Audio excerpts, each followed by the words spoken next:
Go to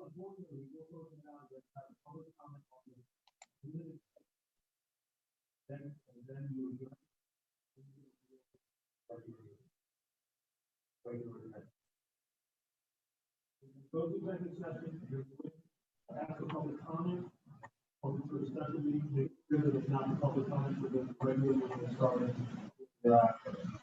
Then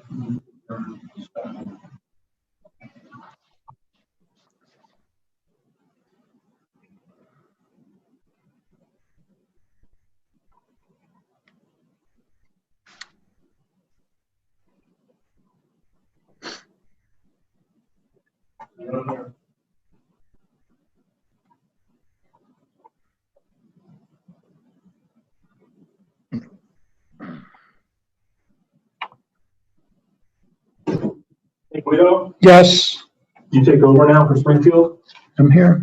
They have to do a public comment for the special meeting. We just went out to executive session. They have to do a public comment section for that special meeting that's ending right now, and then they're going to adjourn. You have the, I'll give you the agenda, and then they're gonna open up the new meeting. Let me get all the materials. So they're in a special meeting, yeah, okay. We're on our way back.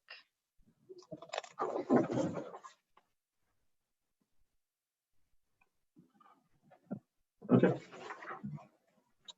Here's your meeting agenda. Okay. They are gonna be doing this right now. As soon as you, Okay. it's what they should be doing right now, or getting ready to do. Mhm. Public comment. Mhm. We're just coming out of executive session, adjourning, and then starting with this one.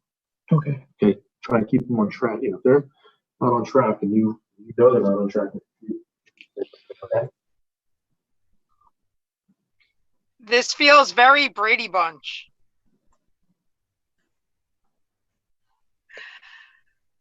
Welcome to my home office, AKA my car. Here's a story. This is Brady Bunch squared. It is. It's the only way I can get away from my children is to sit out here.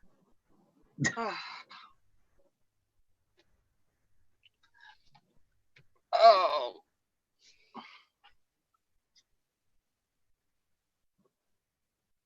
We are live streaming to the internet. Do you want me to take down the executive session message or wait till the mayor comes back? Whatever. I don't know what's taking them so long. It's usually me fumble through. He just joined, so I'm going to take down the message and I'll let you guys close the executive session when you're ready.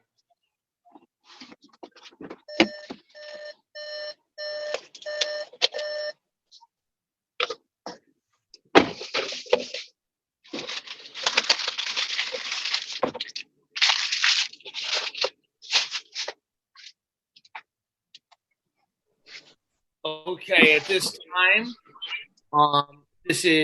we're reconvened in our special meeting. This is still the special meeting that we're having as a township committee. And at this time, I would like to open up the meeting for public comment on any governmental issue. You have a maximum of 3 minutes. And again, this is solely for the special meeting agenda. We will have, again, another public comment portion in our regular meeting, but this is just for the special meeting that we're having now. Okay, seeing none, I would like to close the public portion comment of this special meeting. And it is at this time, I would like to call for a motion to adjourn. I'll make a motion I to move adjourn. to adjourn. Do I have a I'll second? second. Excellent. It was motioned by Second. Committeeman Kaiser, seconded by Committeewoman Got Du it. Bois. All in favor? Aye. Okay, we are adjourned. Mr. Okay, Capidy, sir? for those of you who are just joining us, so you understand, we had a special meeting that had an executive session. We just came back into the public portion of that special meeting.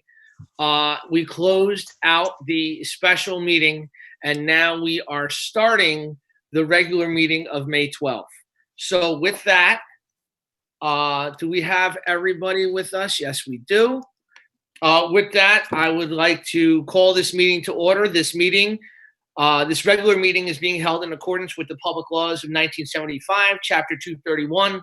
An adequate notice of this meeting has been provided by a notice sent to the Star Ledger, the local source, and posted in the main lobby of the municipal building and on the Township website. I would now like to ask for a moment of silence for all that serve both near and not so near. Thank you. Ms. Donnelly, roll call, please. Mayor Capides, Here. Deputy Mayor Weber, Here. Committeewoman Du Bois, Here, Committeeman Huber, here, Committeeman Kaiser, Present. Committeeman Kaiser. Is he muted? Okay, No. so is Present. Committeeman Huber here? No. Okay, He will be with us in a moment. Yeah. okay, thank you. We have two proclamations and some announcements. The first proclamation is for Emergency Medical Services for Children's Day, May 20th of 2020. Whereas more than 30 million children receive emergency medical care each year due to illness and injury, and whereas the needs of the children are different than the needs of the adults in medical emergencies, and whereas the goal of emergency medical services for children is to help states and communities prepare for a medical traumatic emergency involving a child through the provisions of properly trained emergency personnel, sufficiently equipped ambulances, pediatric-ready emergency departments, and well-defined pediatric treatment protocols and procedures. And whereas emergency medical services for children relies on this established partnership within the emergency medical services community, as well as physicians and nurses who provide pediatric emergency care to help states and communities reduce child and youth disability and death due to severe illness or injury. And whereas emergency medical services for children, the tens of thousands of EMS providers and acute care professionals it serves, and the more than 23 professional organizations in which it partners are committed to improving the quality of emergency care children receive. And whereas it is proper and timely to bring recognition to the value and accomplishments of emergency medical services for children and the dedicated men and women who work tirelessly to improve the quality of pediatric medical care. Whereas emergency medical services for children assist in the development of training programs and guidelines for emergency care providers so that children with special health care needs receive timely, appropriate care. Therefore, I, Christopher Capides, Mayor of the Township of Springfield, on behalf of the Township Committee, do hereby proclaim the date of May 20th, 2020 as Emergency Medical Service for Children, EMSC Day.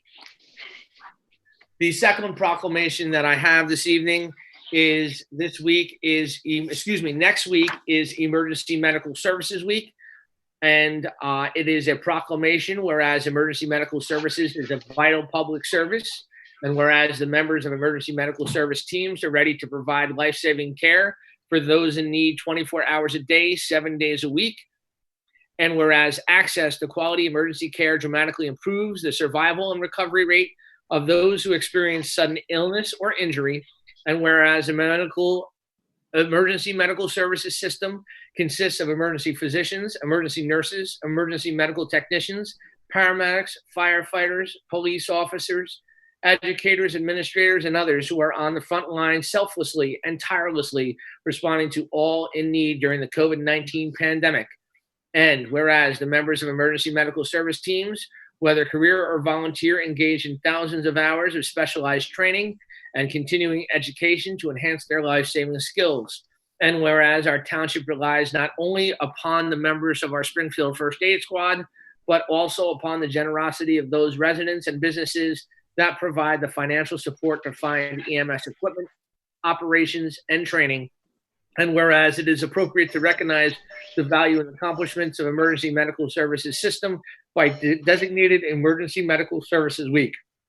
Now, therefore, I, Christopher Capides, Mayor of the Township of Springfield, on behalf of the Township Committee, do hereby proclaim the week of May 17th through 23rd as Emergency Medical Services Week. And of course, we thank our own emergency medical services personnel here in the Township of Springfield for all that they do every day for us.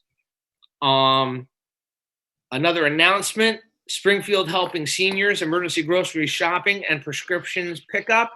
If you are in need, please see the recreation department. Within 48 hours notice, they can pick up any groceries or prescriptions you might need during the pandemic. Two other announcements. Our municipal buildings, our municipal properties that are upon recommendation of our administrative team here in Springfield are going to reopen on the 26th of May. Our buildings will be open up to the public again on the 26th of May. Within the next couple of weeks, we will be putting out some process and procedures about how entry can happen, what you need to do, what services you can come in for, what you do when you enter one of our buildings. So Mr. Basicolo and his staff feel at this time it is more than prudent to open up the buildings, and that'll be done on the 26th. And in the meantime, you'll be getting several communications for us about that process and procedure, what you can enter the building for, and how you may do so. Also, speaking of municipal properties, our parks. All of our municipal parks will be open on May 18th, okay? We are still going to forbid playing on playground equipment. We are still having the hoops off the basketball. The rims will be down from the basketball backboards, but the parks will be open. The tennis courts will be open, and this will allow for families who want some free time to roam in the parks, to participate in some games as a family while social distancing. That will be permitted starting on the 18th. Again, the reason for the 18th and not tomorrow, within the next couple of days, we are going to send out some process and procedures about our expectations and rules and guidelines as it pertains to our parks. So again, our municipal offices will be open on the 26th to the public, and our parks will be able to be used, including the tennis courts, on the 18th. And again, the playground equipment would still remain off limits, and the hoops will remain down off the basketball backboards. Finally, what I would like to do is invite, we're actually turn the meeting over to Matthew Jessup, our redevelopment attorney, and Dennis Enright from the NW Financial Group. They're going to be talking through some informative conversations and giving you just the latest update on our newest pilot that is going to come to be. And without anything further from me, I'd like to turn it over to Matthew Jessup and Dennis Enright for their portion of the meeting. Sure. Good evening, Mayor Jessup. Good to see you and the committee members, even under these circumstances. Before I begin the presentation, let me introduce my law partner, Tiana Cafoni, who is in my square right over here, and Dennis Enright, who you mentioned earlier from NW Financial Group. Dennis is sort of the celebrity square in the corner here that I'd take for the win, of which you'll be hearing from a little bit later. So I know it probably feels like an eternity ago when the mayor and committee hosted the redevelopment seminar on January 24th, and we took the town through the status of all of the redevelopment projects in town, one of which being the Saks project located on Milburn Avenue. And at that time, we talked a little bit about pilots in general. I think we also mentioned how we hope to bring the final redevelopment documents before the committee in the next couple meetings for approval. Obviously, the world and a global pandemic had a little something to say about that, but nonetheless, here we are. Over the next two meetings, the committee is being asked to consider, with respect to the Saks project, the following. One, approval of a redevelopment agreement, which governs all of the details of the construction of the Saks project, which I'll describe in detail in a minute. And two, approval of a financial agreement, which memorializes the terms of a pilot, a payment in lieu of tax. These are the last two action items on the township side required to allow the developer to get moving, mobilize on the site, and for everyone to start seeing some progress.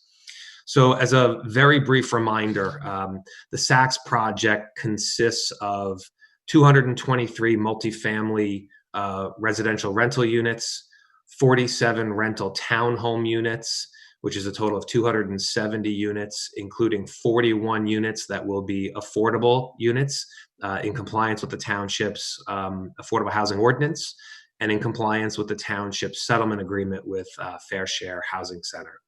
There'll be at least 5,000 square feet of retail sales or restaurant use on the ground floor of the multifamily building. There'll be at least 7,000 square feet of amenity space for the residents of this complex, including on-site parking, both surface and in a structured parking deck.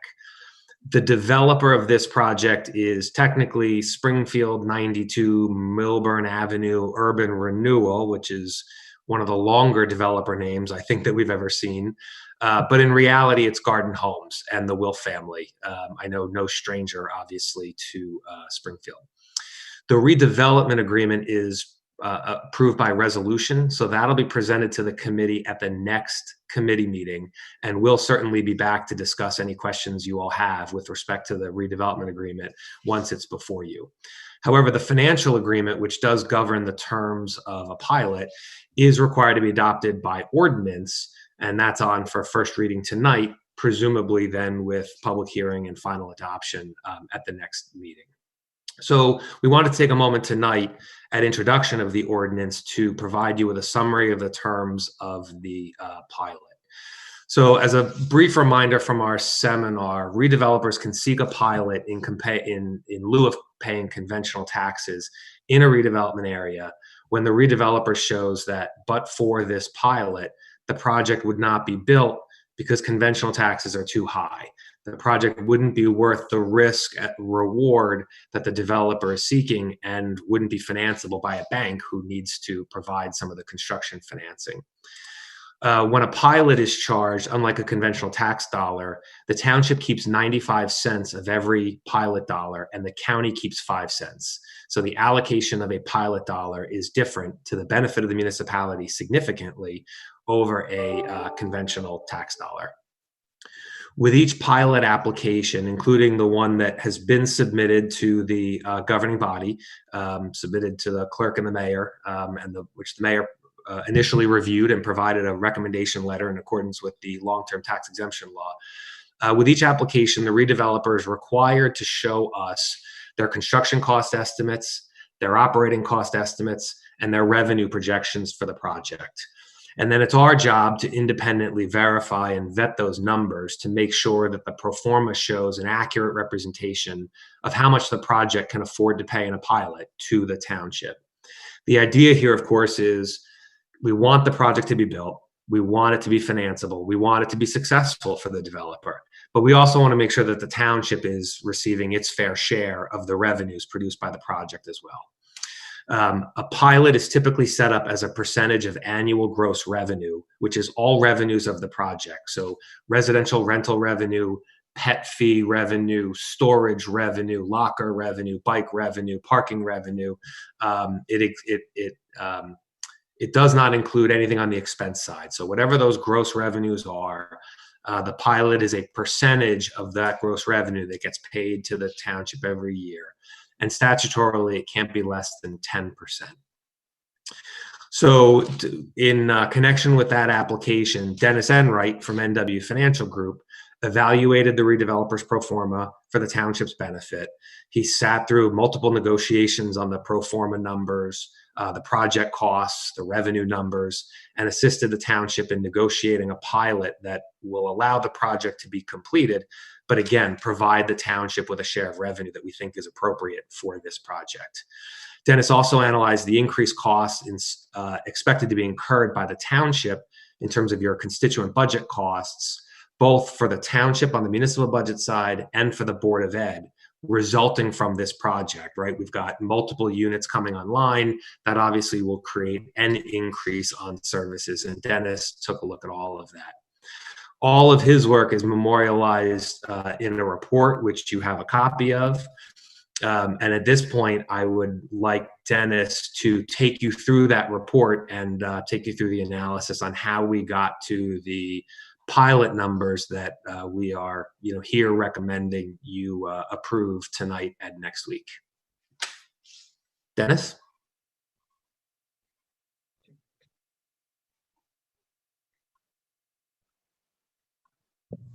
Can you hear me now?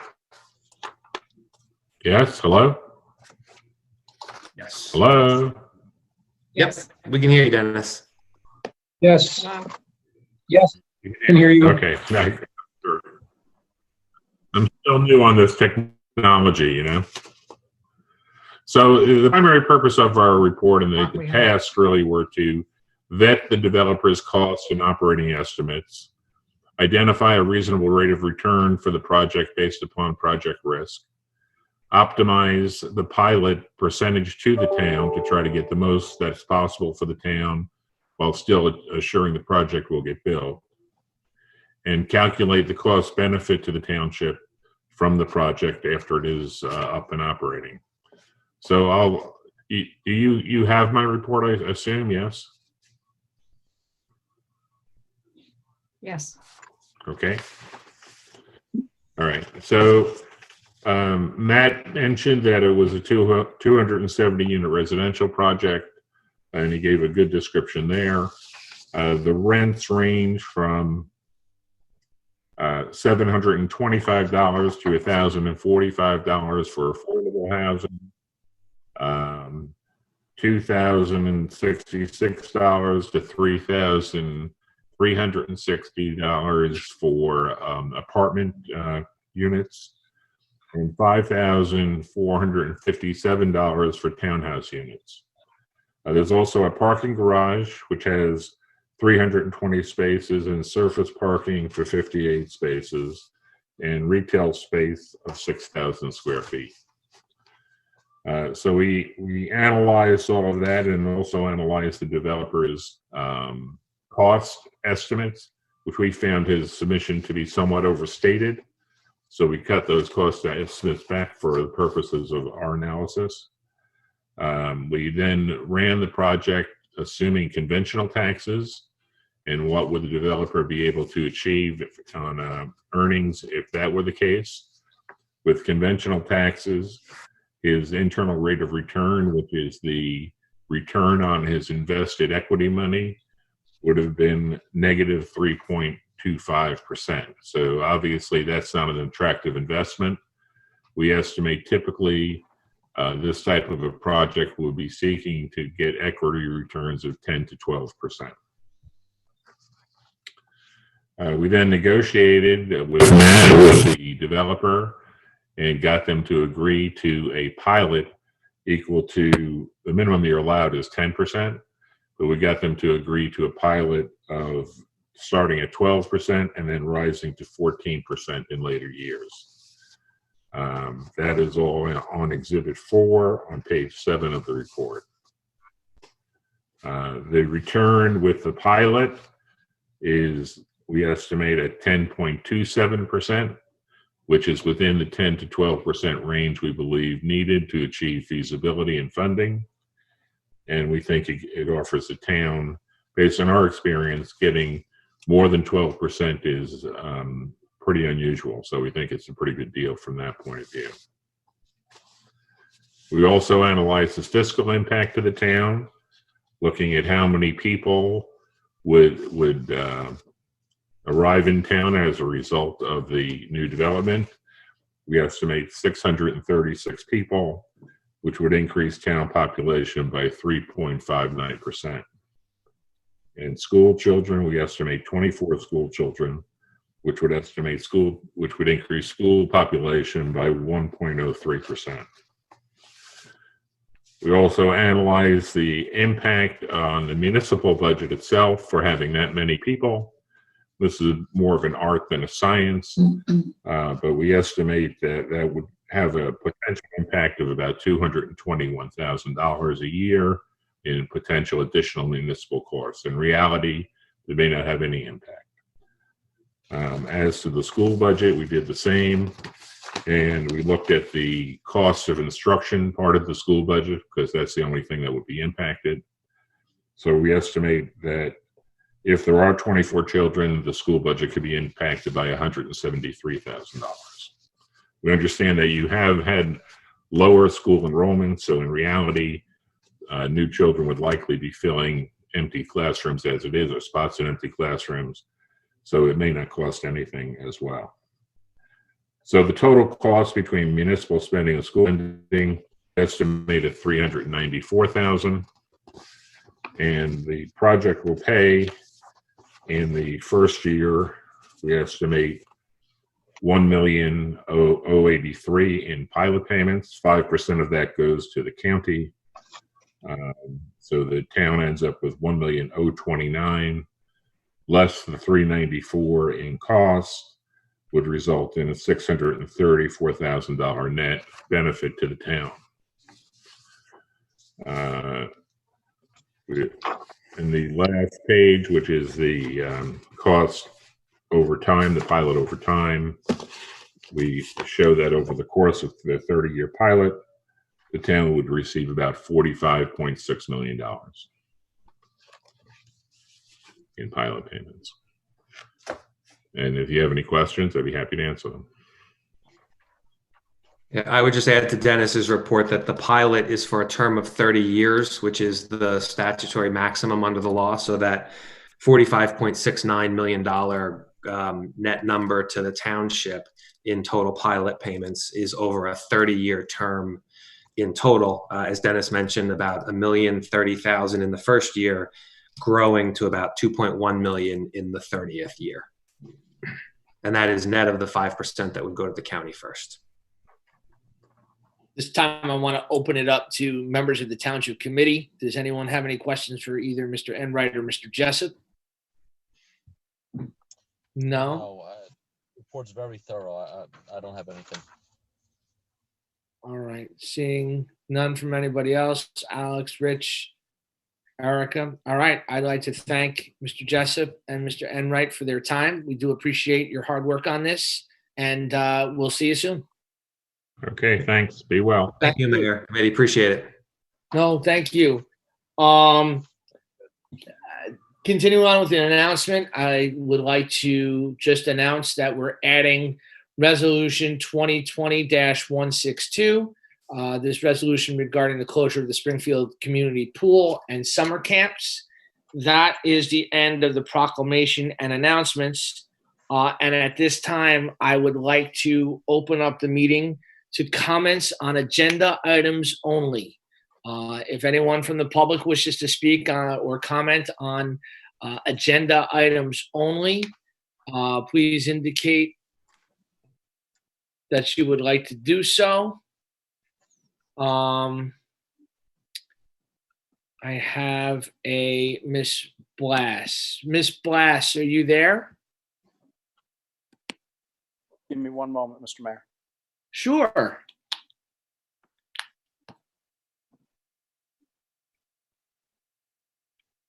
And just to let everybody know, for this portion of the meeting, comments on agenda items only, we're going to give 2 minutes, and at the end, we'll give 3, because we do have a lot of people on tonight. Hi, Ms. Blass. Yeah, this is Neil, her husband. Hi, how are you, sir? Good. How's everything going throughout this ordeal? I just wanted to find out with, like, May I please have your address?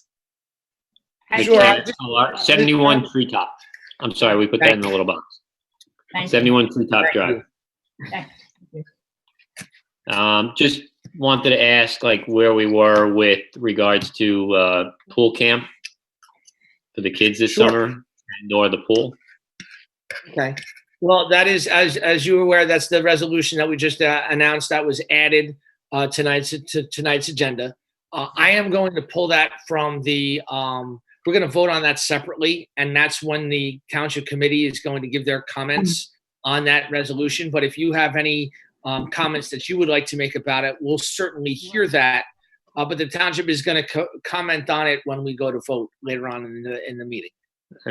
I mean, my comments probably are towards, as far as camp for the kids, I think, it, obviously helps the parents a decision sooner than later. Obviously, I know the virus dictates and the environment right now dictates, but I do think, there's probably a way that it can be constructed. It is an outdoor activity. If parks are open, I don't know what the difference between a park with grass and the park at the pool facility is. I understand there's touch areas, but again, it does seem like that's something they can work through. And I think, 6 weeks from now is probably a different story than 6 days from now, or even. But people, I think, do in town need to make a decision sooner than later. But just some guidance, that would be my, Okay. I'm not sure the difference between opening a public park versus opening the park within the pool camp. If anything, I would think there's more supervision if there are counselors and/or, camp administrators working there. In a park, you're not going to have somebody assigned there all day long. You're not going to assign, our town security or police. That's not a good use of their time to have them walk around a town park all day. That's not a good use of their time, I would think, but that's not for me to. But if that could be added to, I guess, the comments or my thoughts, or if it helps.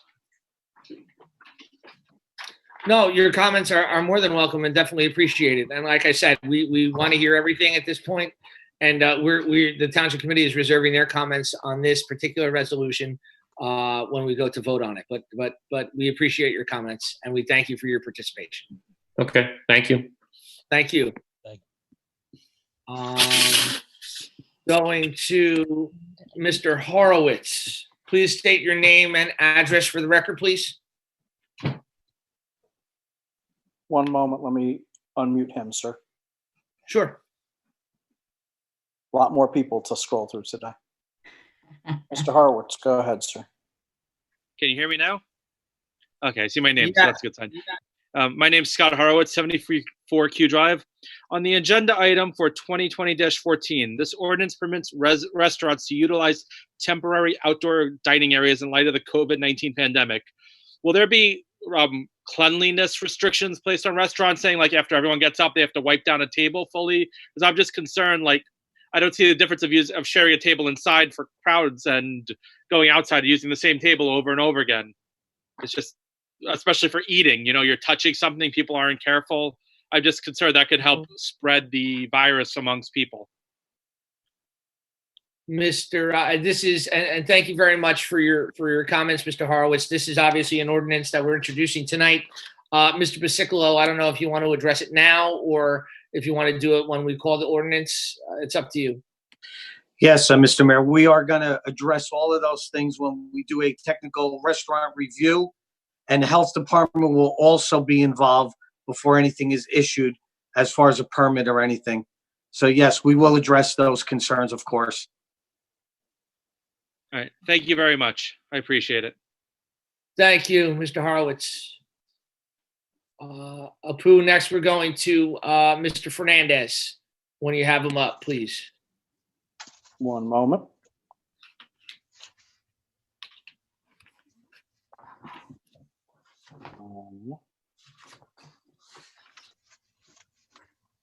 I'm not seeing his name. I'm wondering if he accidentally disconnected.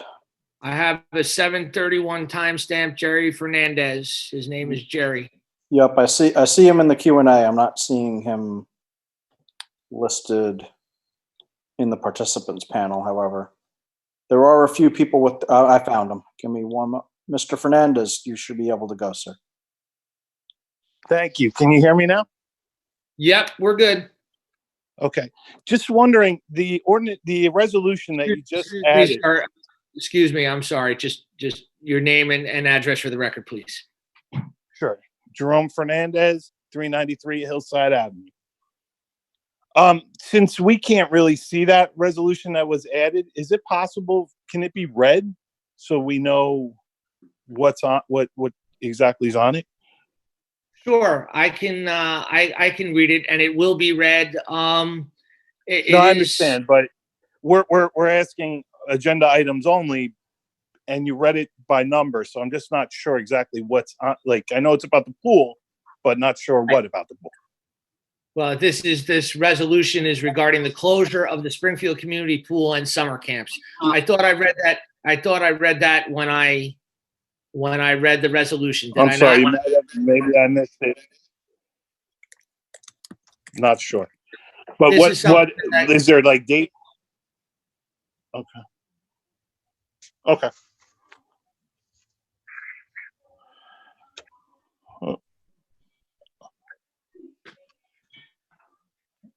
Hello? Yeah, I'm still here. No, this was something that was mentioned at the last meeting that we were putting on the agenda. It was read then, and we went into, after we came out of, actually at the top of the meeting, I announced that this resolution was being added to the agenda, and I did, in fact, recite the explanation to it as well. Okay, I'm sorry. Maybe I missed that. I came in a little later. Okay, no problem. Okay, moving on, we have Mrs. Rappaport. Go ahead, Ms. Rappaport. Barbara Rappaport, 50 Country Club Lane. And what I'm concerned about is in terms of the camp and other things, are there any alternatives planned for children? And I'm particularly concerned about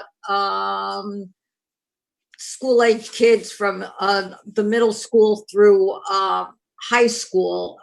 They've been really, as we know, restricted and cooped up, and if their parents are going back to work or whatever in the summer, I'm just concerned about what are we going to do with what's going to be with these kids who aren't going to be supervised or anything this summer.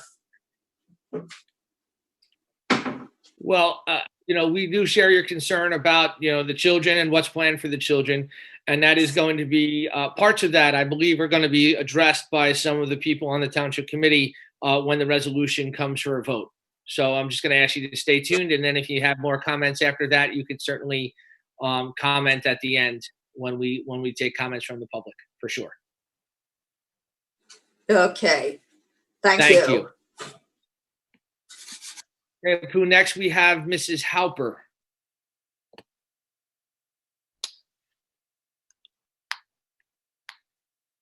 Ms. Halper, go ahead.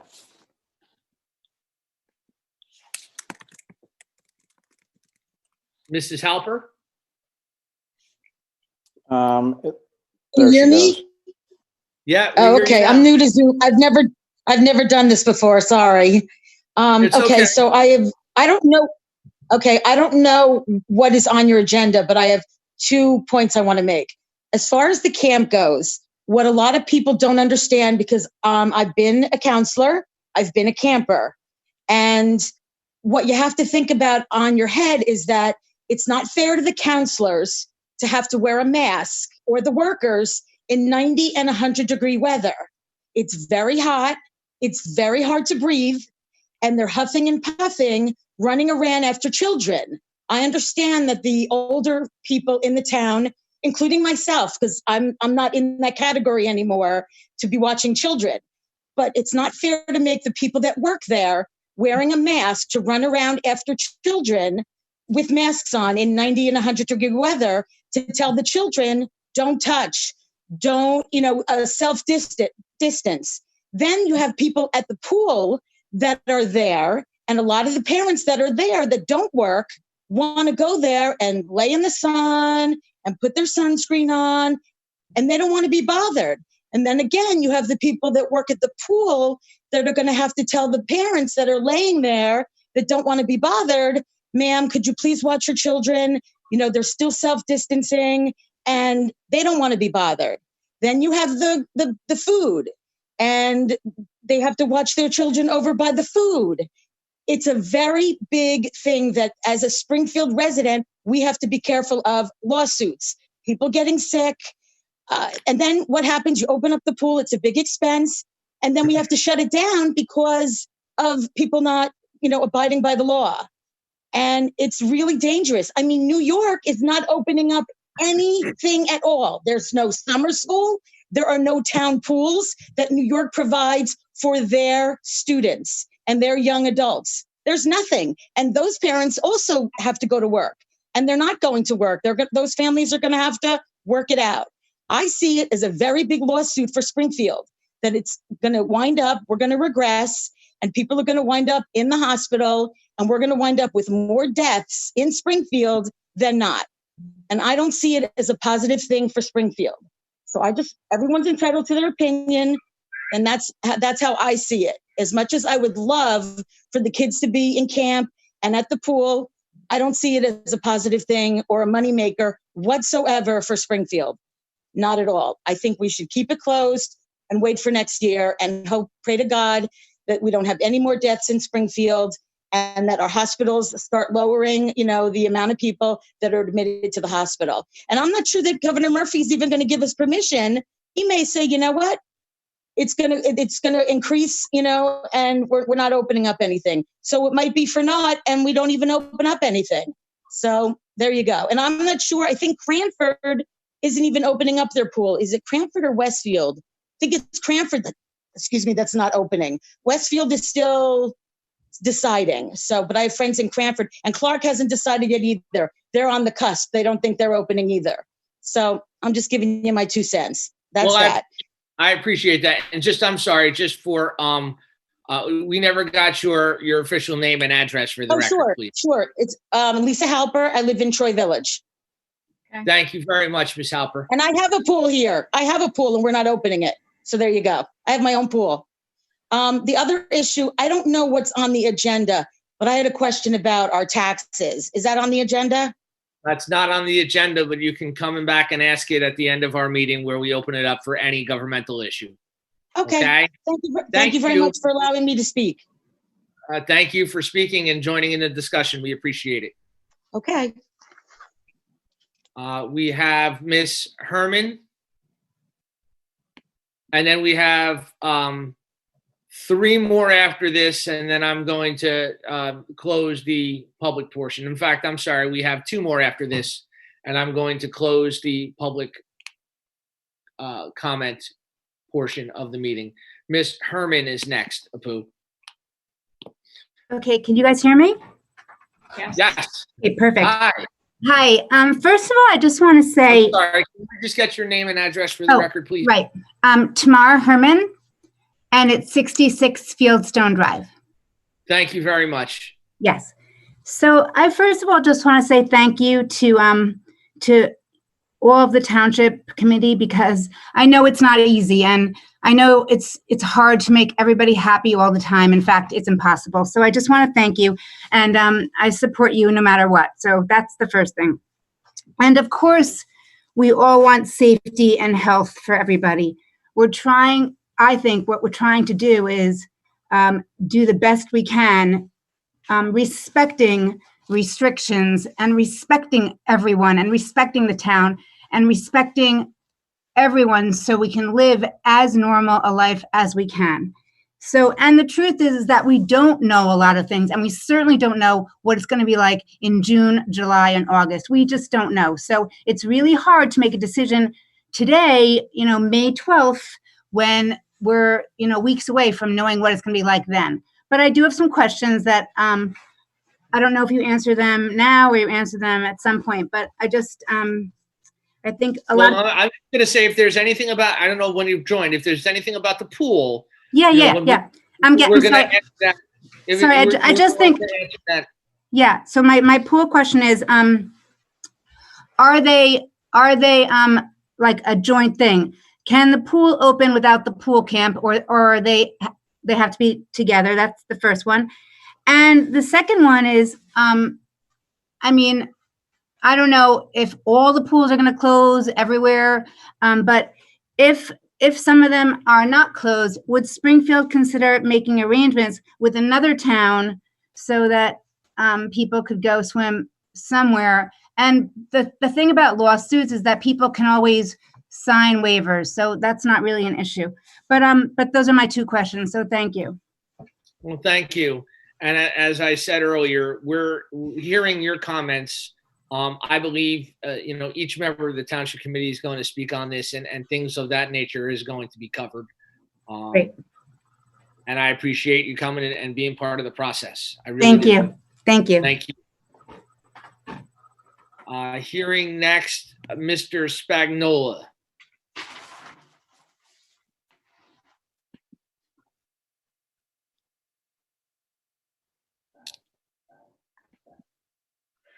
His name just disappeared. Give me one moment to see if I can locate him.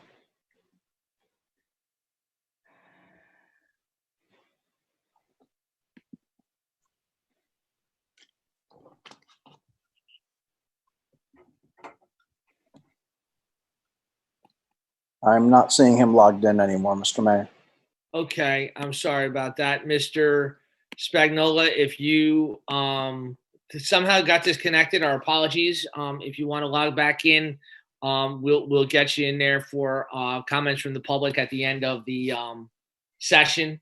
I believe at first glance it was a question about the pool process and procedure, and again, we'll be addressing that when it's time to vote on the resolution. Seeing no more comments on any agenda item, I'm going to close the public comment portion of the meeting, and we're going to move on to our administrator's report. Mr. Basicolo, good evening, sir. Good evening, Mr. Mayor. How are you? Good. I just want to make a correction. We are going to open Town Hall up. We're planning on the 26th. It will not be open to the public. The only time the public will be allowed in is if there's something that we cannot do either online or by mail. If there's something specifically that you need, we're going to have you call in, and we will put these out on our website. Call in, you'll make an appointment. Let's say, the mayor, you're scheduled for 1 o'clock. We will allow you in the building to go to the office you need to. You will then do your business, you will leave, and the next person will be scheduled after you are gone. So there won't be, the Correct. General public will not be in the building, just to clear that up. So Correct. we're all on the same page. Let me just Thank give you. you a few little highlights, if I may. Our building department has been very busy. From our zoning officer, we had 18 zoning applications in the past 2 weeks. He issued 24 door tags, sent out 6 notices of violation.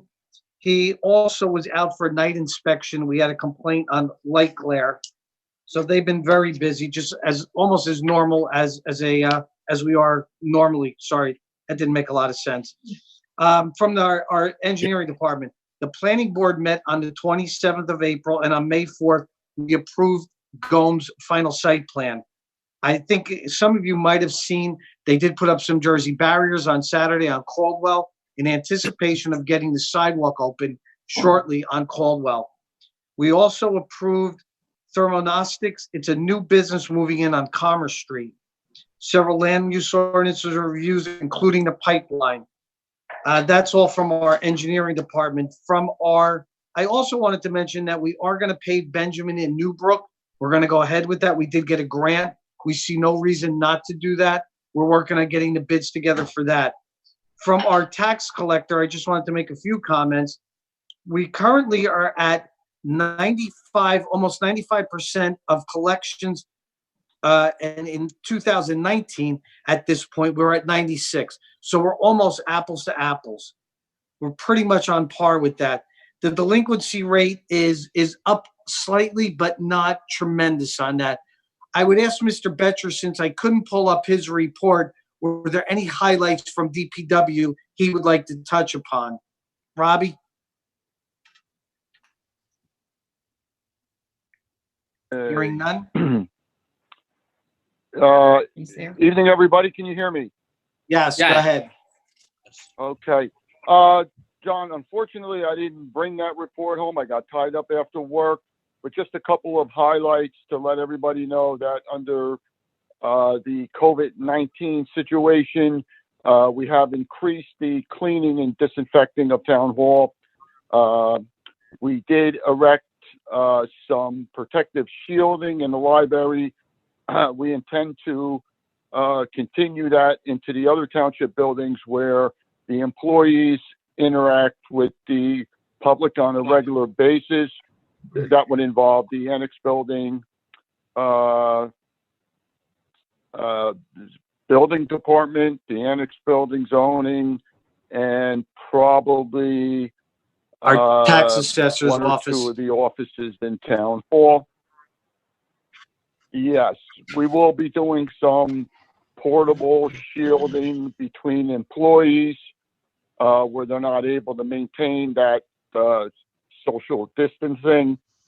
And we did order some sanitizers, hand wall sanitizers. We do not know when they're going to be in. They're on back order.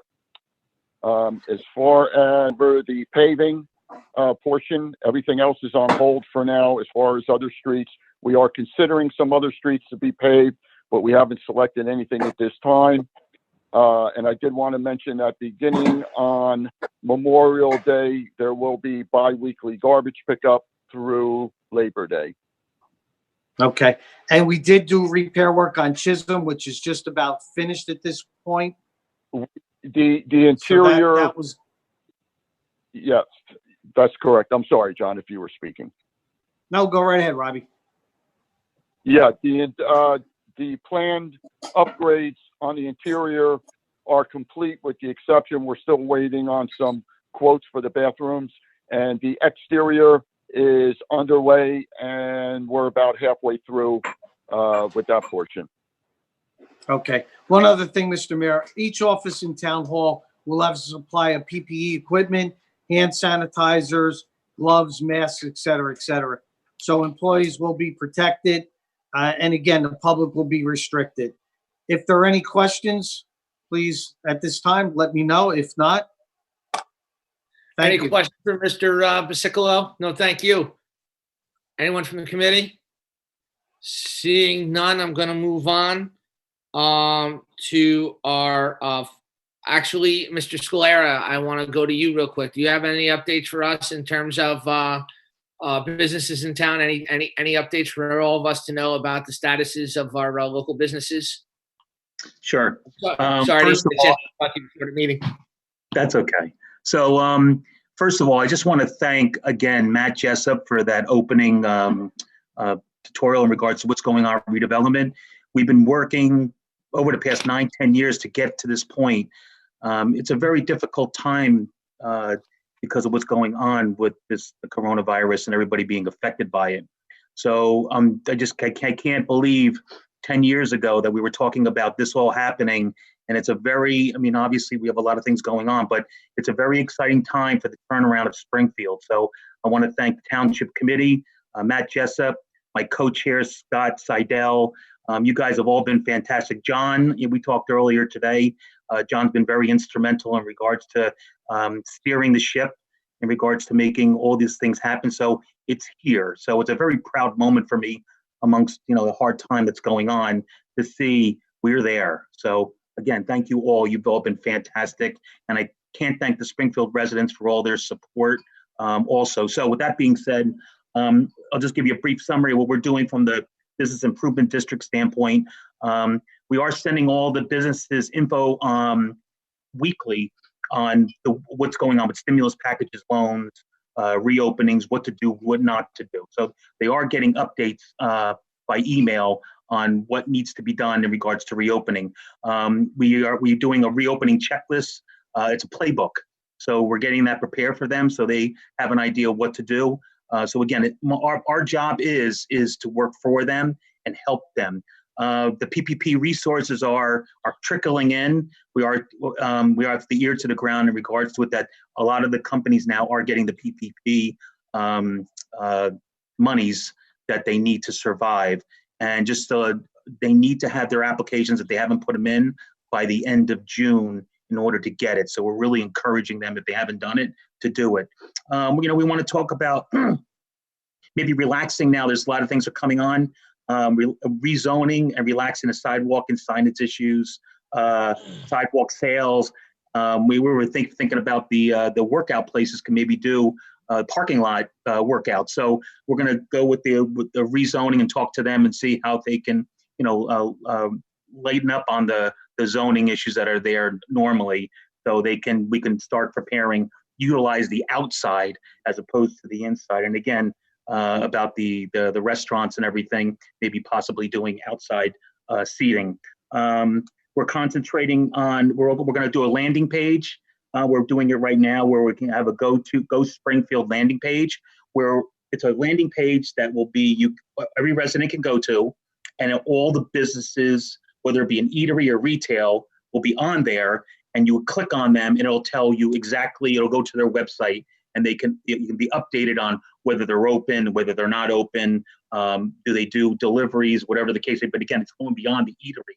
It's doing the professional businesses. The gift certificate program worked out great, where we were subsidizing some of the monies for, if you bought a $25 gift certificate, that we would subsidize $10 of it towards the eateries. So we're redoing that again. So that's coming out in June. And then lastly, we're developing a grant program. So if a business now has to reopen, so what do they need? They need equipment, because there's new guidelines and everything. They're going to apply for a grant with the Springfield Business Improvement District, but we'll give them the monies to use towards using towards reopening. One part of it was, we heard that a lot of the restaurants now can no longer use the menus that they have. We can confirm that, so they have to throw them away, so they have to get new menus. So they apply for the grant program, and we will pay for the printing of the menus. But it's going to go beyond that. It's going to be utilized specifically for what they need to use to reopen their business in regards to this Pandora and everything effect. So that's my report. If you have any questions, I'd be more than glad to ask. Thank you, Mr. Scalera. Anybody have any questions for Mike? Yeah, Mike, thank you for getting back to me. One of the questions I just had was in regards to, and I guess your grant program would fall under that, helping other businesses in town that were not just like restaurants, like salons and things that may need a little help during this time. And I guess that would be where that grant program might also help as well. That's exactly it, Erica. So right now we are still concentrating on the businesses that are open. A lot of it's the eateries and everything that really need the help. So that's why we're doing the gift certificate program. But the grant program is specifically for other than eateries, a salon, manicures, whatever the case may be, something that they need to apply for to get extra monies for. We're not a bank, but we do want to support the businesses so we're doing the best we possibly can. But yes, the grant program should be utilized, probably opened up within the next 2 to 3 weeks. And we'll give you more information on it. But yes, we're definitely doing the grant program. It all depends upon how much we're going to give per business. And there's an application that needs to be filled out. And we need to make sure that the monies are used for specifically, operating the business and expenses. Do you think, like, what you guys are doing with the restaurant, I know it's been a huge success with the restaurant gift cards. Would that work with some other businesses? Like, I know some other businesses sometimes do gift cards. I know they may not be open yet, but is that something you guys have looked into? Would that be effective or not so effective if they're not open right now? Yeah, if they're not open yet, then again, the monies that we're utilizing right now, if they're not open, we can't help them. So then that's why we came out with the grant program, specifically for that issue for the businesses that are looking to open up, and any issues that they may have or expenses that they need to spend on for it. So that's why we came up with the grant.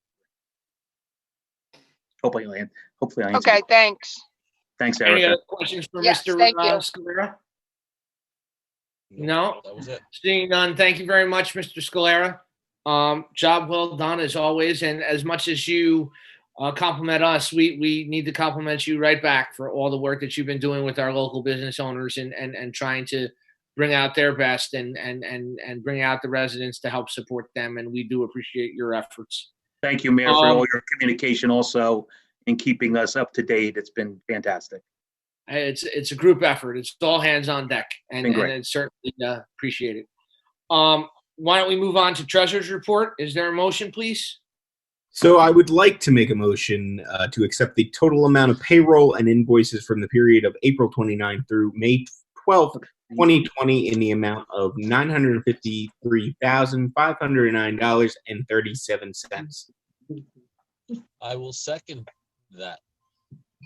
Roll call, please. Committeeman Kaiser, Yes. Deputy Mayor Weber, Yes. Committeewoman Du Bois, On a knife, please. Yes. Committeeman Huber, Yes. Mayor Capides. Yes. Moving on to minutes and reports. Is there a motion to approve? I will make a motion to approve the regular and executive meeting minutes of March 10th, 2020, and regular meeting minutes of March 24th, 2020, as emailed. Agreed. All in favor? Aye. Aye. Opposed? Abstentions? Okay, moving on to new business. We have no ordinances for second reading. We have 1, 2, 3 ordinances for first reading. Madam Clerk, please read ordinance 20212 by title. This ordinance is to establish a cap bank for the year 2020 pursuant to NJSA 40A4-5:14. I would like to make a motion to adopt ordinance 2020-12 as read by Madam Clerk, and which will be publicized in the local source on May 14th, 2020, with a final hearing on May 26th, 2020. I will second. Who? Second? He second. Weber seconded. All right. Yeah, second. Discussion up here? No, pretty simple. Routine. Okay. business. Roll call, please. Committeeman Kaiser, Yes. Deputy Mayor Weber, Yes. Committeewoman Du Bois, Yes. Committeeman Huber, See. Mayor Capides. Yes. Okay. Okay. Madam Clerk, please. Ordinance 2020-13. This ordinance of the Township of Springfield, County of Union is approving application for long-term exemption and authorizing the execution of a financial agreement with Springfield 92 Milburn Avenue Urban Renewal. Madam Chair, Mayor, as read by Madam the Clerk. Jeez, I'm having a rough time. Too much wine. Madam Mayor. Publication in a local source, May 21st, 2020, with final hearing on June 9th, 2020. And I will second. Okay. This was discussed earlier. Is there any additional questions? I'm assuming there's none. No. No. Roll call, please. Committeeman Huber, Yes. Committeeman Kaiser, Yes. Committeewoman Du Bois, that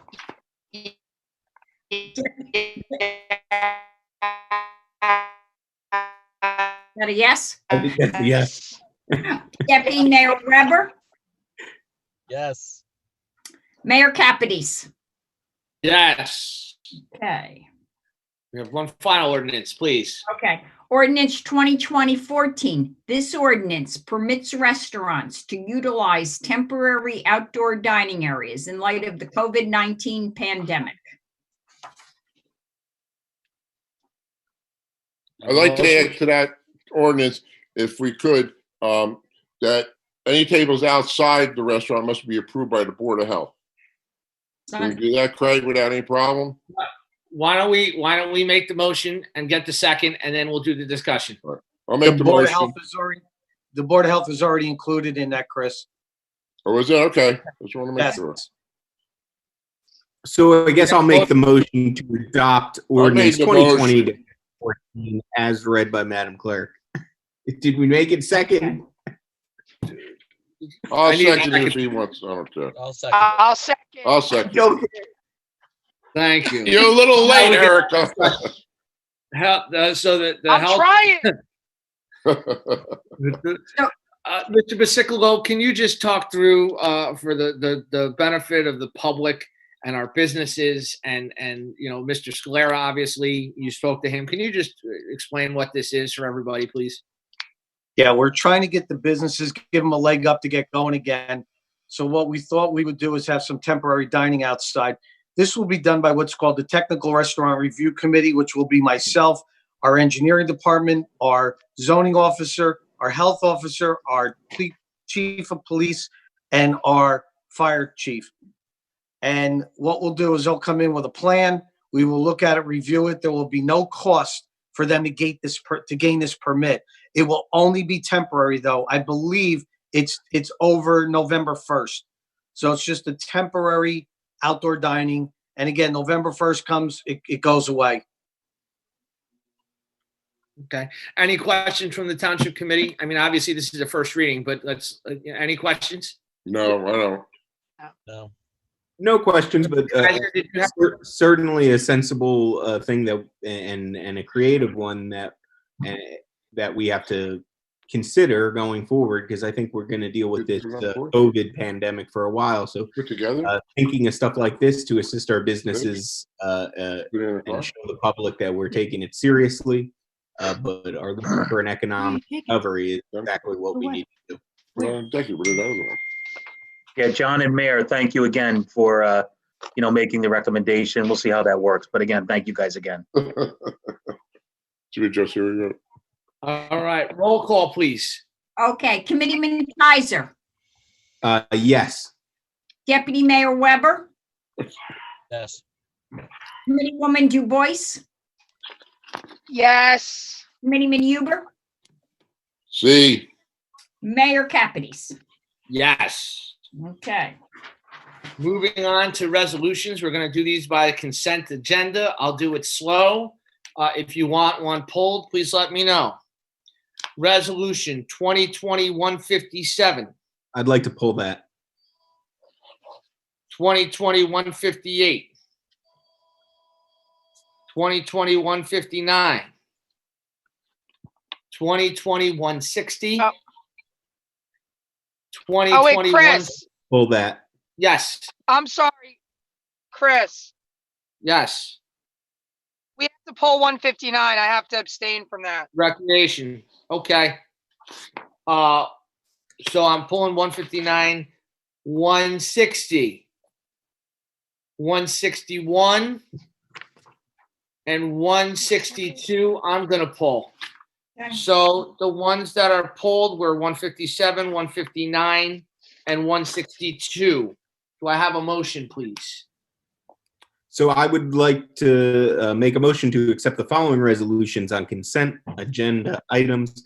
Resolution 2020-158, Resolution 2020-160, Resolution 2020-161. Second? Second. I will second that. Excellent. Roll call, please. Committeeman Kaiser, Yes. Committeewoman DuBois, Yes. Committeeman Huber, Yes. Deputy Mayor Weber, Yes. Mayor Capides. Yes. Okay.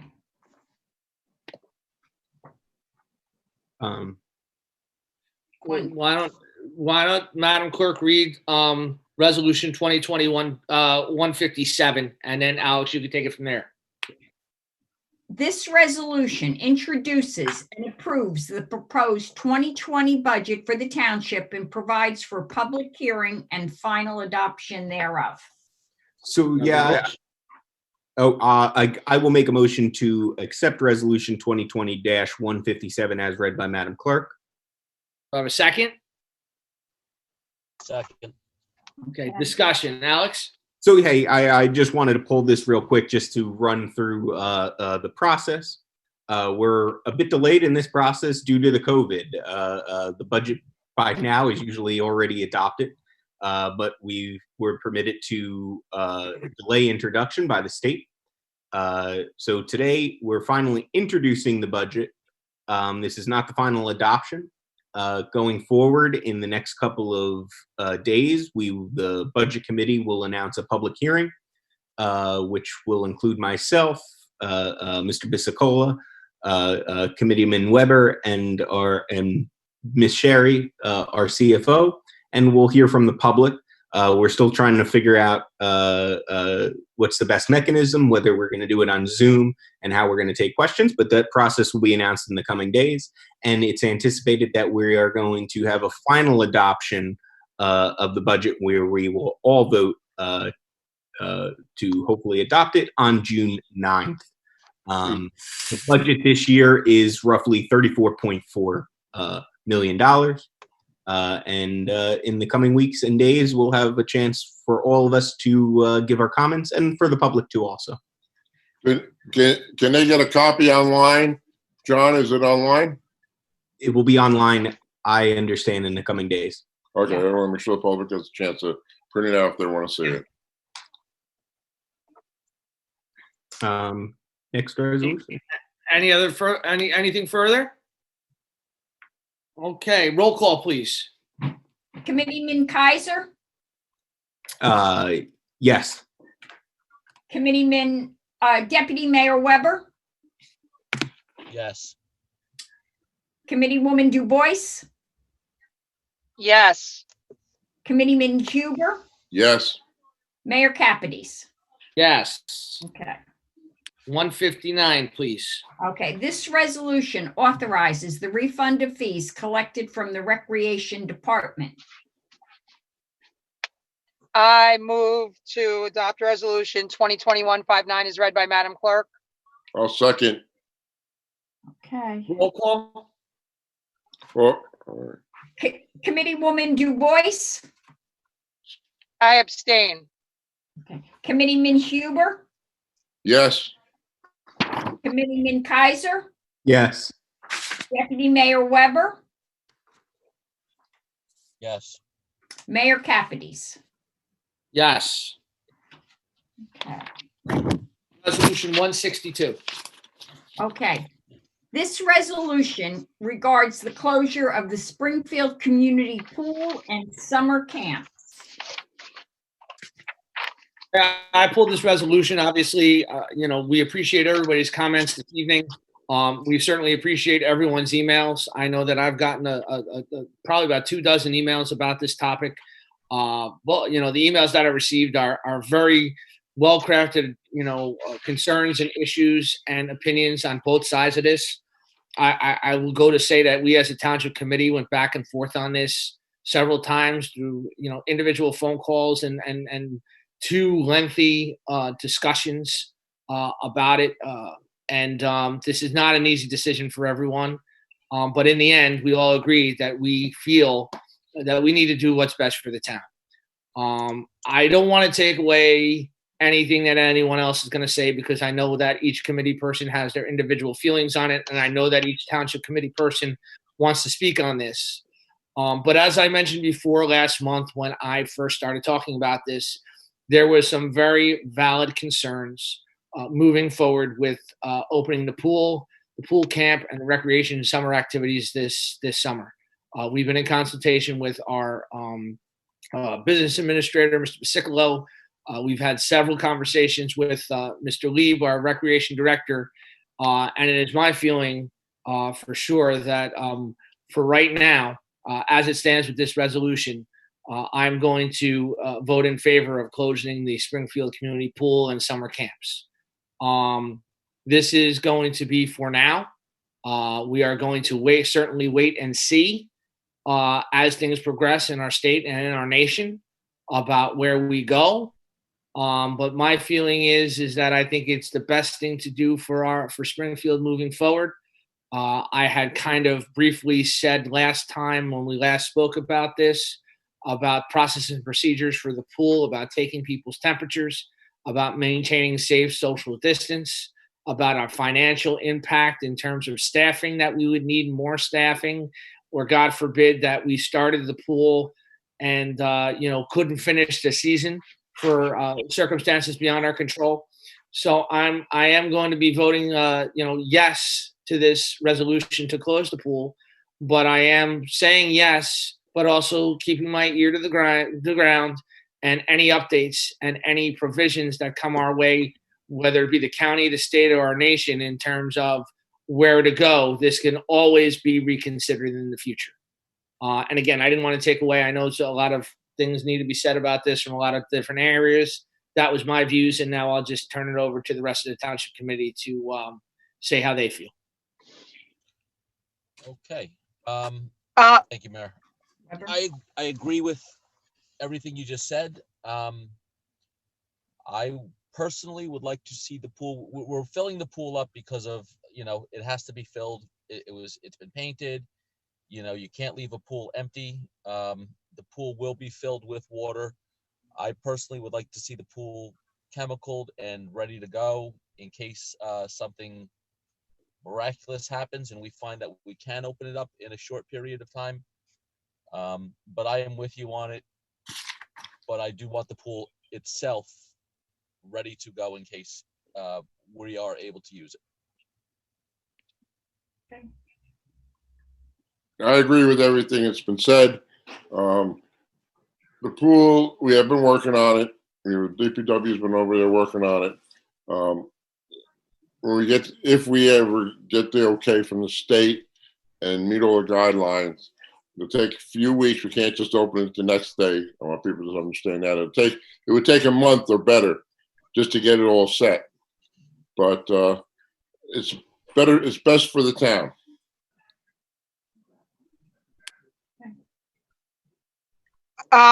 I just want to reiterate, unfortunately, I have to agree with everybody. And I'm saying unfortunately because obviously we all want some sense of normalcy. We want these things looking into the future, but we also have to look at the big picture when it comes to how it would impact the residents, how these decisions would impact both positively and negatively. So right now, I do agree with making this decision.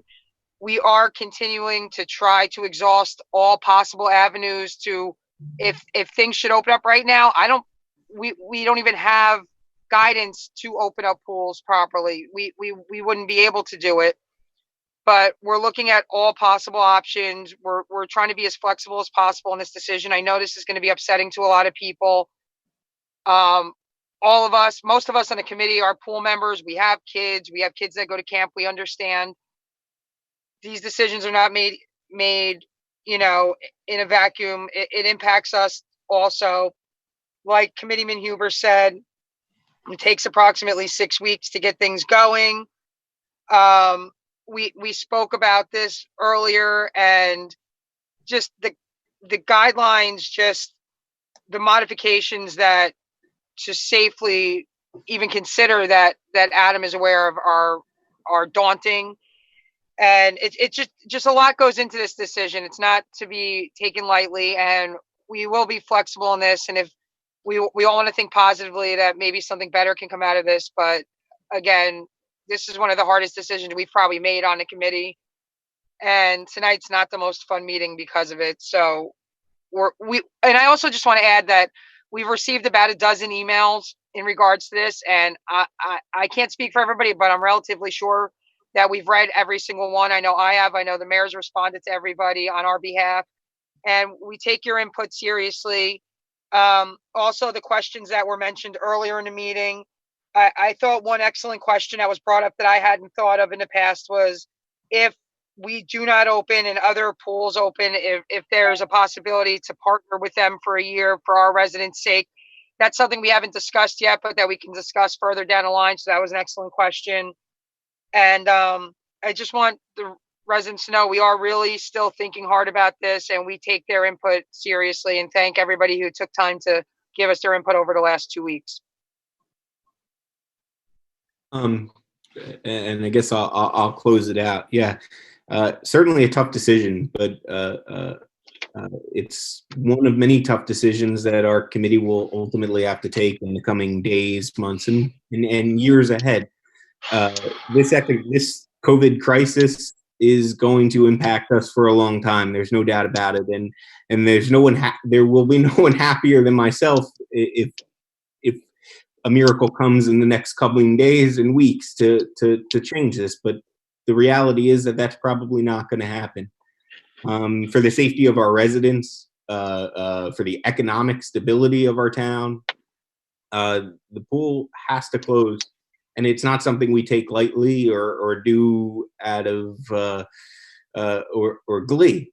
It's just something ultimately we have to do. And trust me when I say this, I've been on countless calls with our incredible township employees who have been doing nothing but and thinking outside the box to try to make it happen.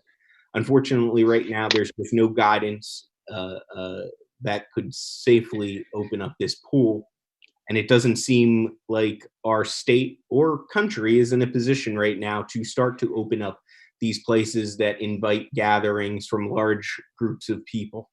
So with that, it takes no pleasure in doing this, but I'm also going to vote in favor of closing the pool. It's what needs to happen today. So hopefully next year we have even better season and a healthier season for once. Thank you, Committeeman Kaiser. Adam or John, do you have anything to add that hasn't been said? I mean, we'd like to thank the both of you. I mean, we've had some very tough questions for you, and you gave even tougher answers, and none of it was easy, but we appreciate your support and your guidance and your suggestion. And this wasn't an easy decision, but it was certainly cumulative and collaborative, to say the least. Do you have anything that you wanted to add that perhaps was not covered? No, the only thing I was going to say, Mr. Mayor, is as Eric has said, we are going to continue to look at every other possibility. Adam and I have talked to some other people. Adam is very involved. So we will make sure that we look at every possibility going on down the road, see what comes of it, and we'll keep you abreast. Thank you. Thank you. Adam, did you have anything you wanted to add? I know this is probably tough, probably, toughest for you. Do you have anything that you wanted to add or say?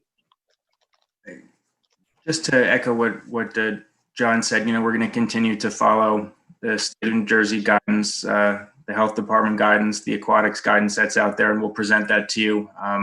And we can see what happens in the future, but we're going to follow the lead that comes out of tonight's vote, communicate with the public, and again, just continue to protect the pool and to protect the township as best as we can. Thank you, Adam. Madam Clerk, roll call, please. I need a motion to adopt that resolution. Motion to adopt. Thank you. 2021-62. And a second? Second. Okay, roll call. Committeeman Huber? Yes. I'm voting to close it, so it's a yes, right? Yes. Yes. Yes. Committeeman Kaiser? Yes. Committeewoman DuBois?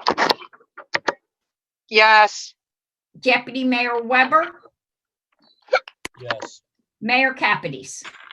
Yes. Thank you. Thank you, Madam Clerk. Does anybody have any discussion or action items? No, seeing none. We have one correspondence, New Jersey General Assembly Resolution number 78 and 79 regarding the census. As you know, I just want to speak on it briefly.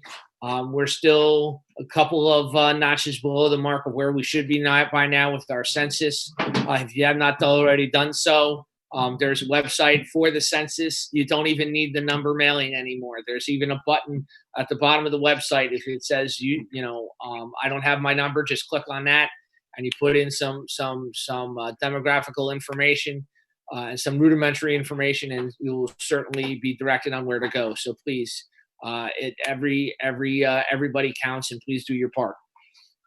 With that being said, I will now like to open up the meeting for public comment on any governmental issue. We're going to give, because of the large amount of people at tonight's Zoom meeting, and since we've been on the virtual Zoom, we give 3 minutes. Ms. Donnelly, if you wouldn't mind keeping time on any governmental issue whatsoever. Let's see who we have here. We have a couple in the queue. Okay, I'm going to Jerry.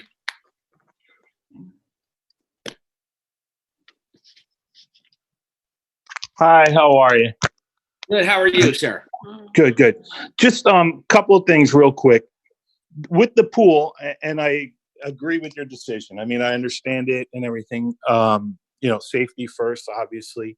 One issue that wasn't discussed is the pool, with the work that was done. I think you had a pool bond, right? There was a bond that was used for that. And I think it's paid with the monies we get from the pool. Just curious how that affects the budget. Would the money then come from the budget, or in which, how would that be covered? If you can answer that when I'm done asking my questions. Okay. The other items also, I know in the pilot program, they mentioned maybe lower school enrollments that were going on. With the closing of the St. James and some of the other Catholic schools nearby, that might have to be reevaluated. And the last thing is, you mentioned with the taxes that we were right about the same number that we were at last year. Maybe slightly less has come in. I think it was 94%.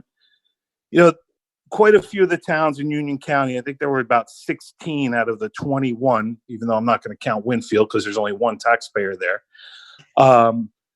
They waive that penalty. That could be as high as 18%. Obviously, Erica, you've been working with the seniors. I mean, I know you took the lead with that. I'm sure you've all been working with them.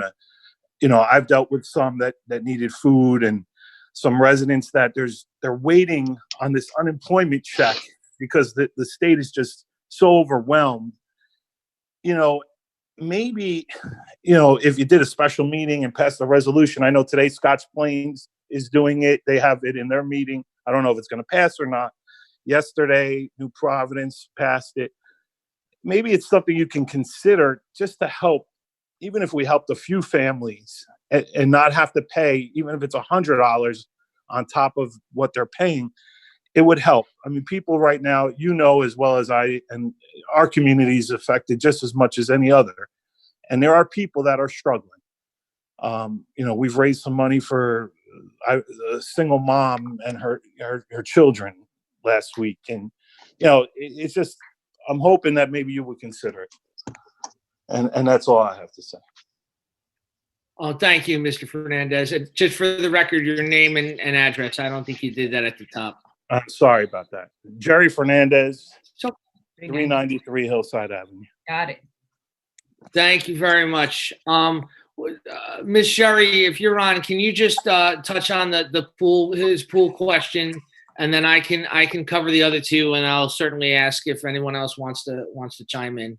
I appreciate it. Absolutely, Mr. Mayor. Yes, the pool has to pay back their bond every year. And if the pool does not have enough revenue to cover it, the general fund will make up the deficit to make sure that our bond payments are being honored. And what number is that? It's a little over 100,000, around the $100,000 mark. Okay. So the impact isn't, in the millions to the taxpayers. Yeah. Okay. And hopefully we'll have better times going forward. Right. And can we add to that the risk of opening the pool and not being able to maintain it opening, or not having typical, membership and everything, could put us at a greater loss than that.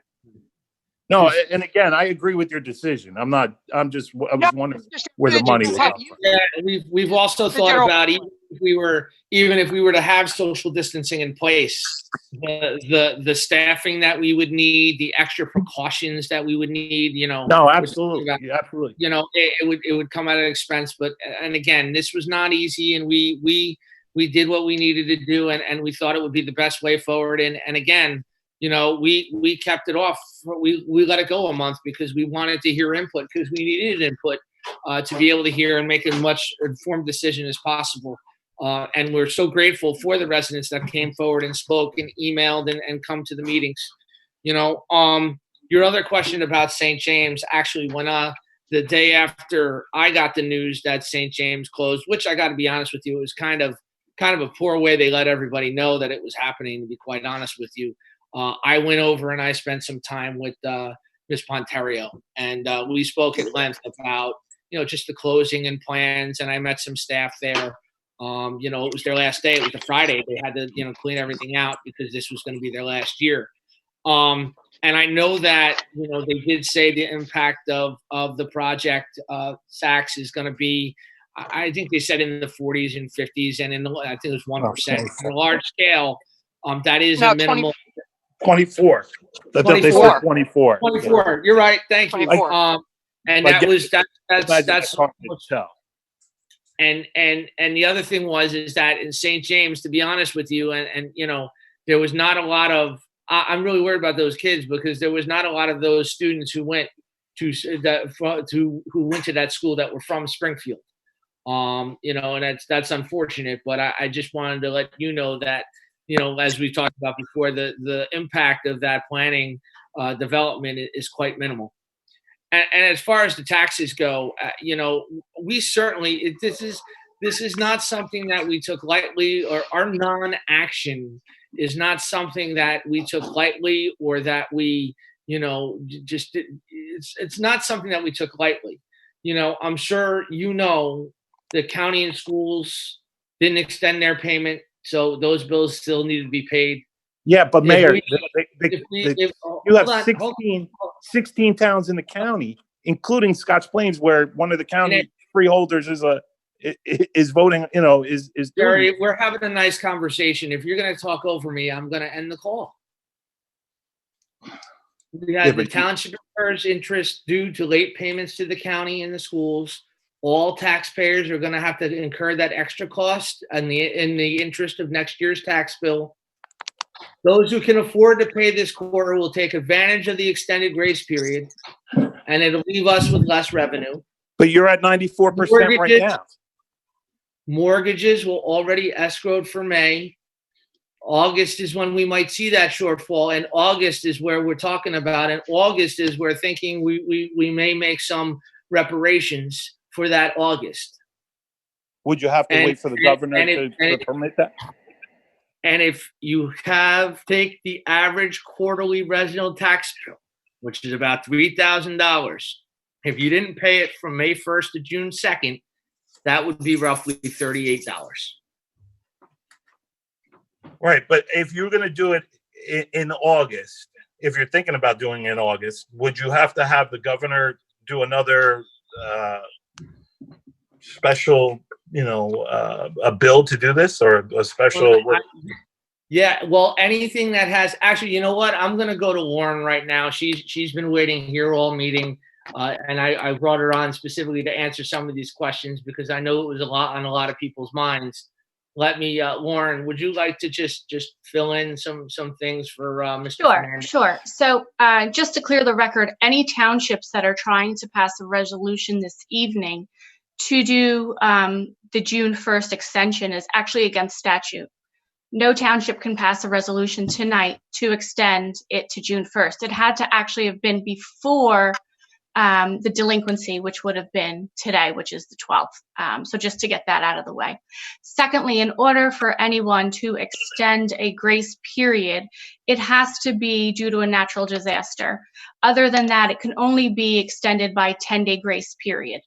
The governor did give an executive order, which we all know towns were permitted to do it. They didn't have to do it. So in terms of August, yes, we would need an executive order to extend it another 30 days or whatever the governor would give. Or if the DCA does decide to do something, then that direction would come from them as well.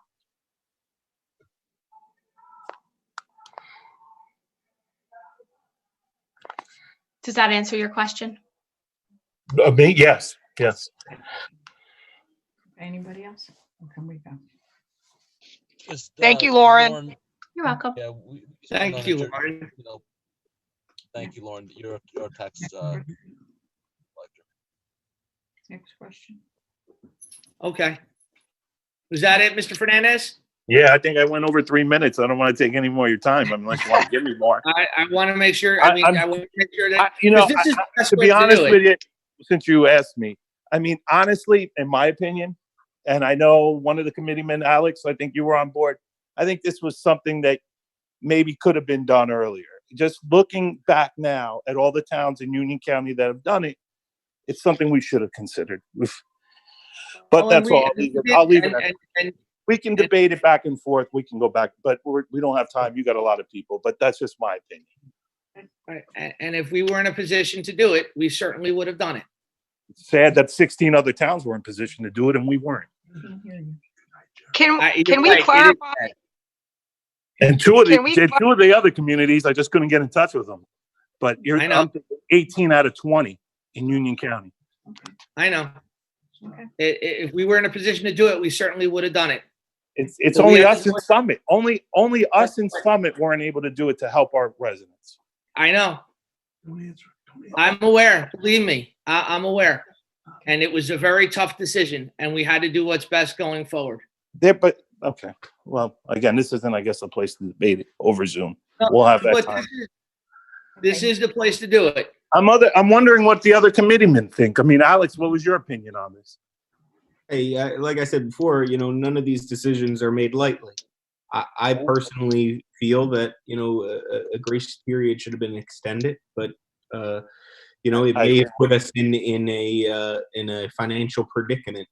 And ultimately, we had to make the tough decision. I think, going forward, we're going to have to all take hard looks at what we're going to do. The 1 million unemployed New Jerseyans, our neighbors, our friends, isn't going to be magically cured in the next month, even if this disease goes away. This is an economic catastrophe that our township, as the next few years, potentially a decade, will have to incur. And our first priority needs to be to the residents. So, I agree with you 100%. And that's like where we brought up, where you have the library closed and we still have 8 full-time employees.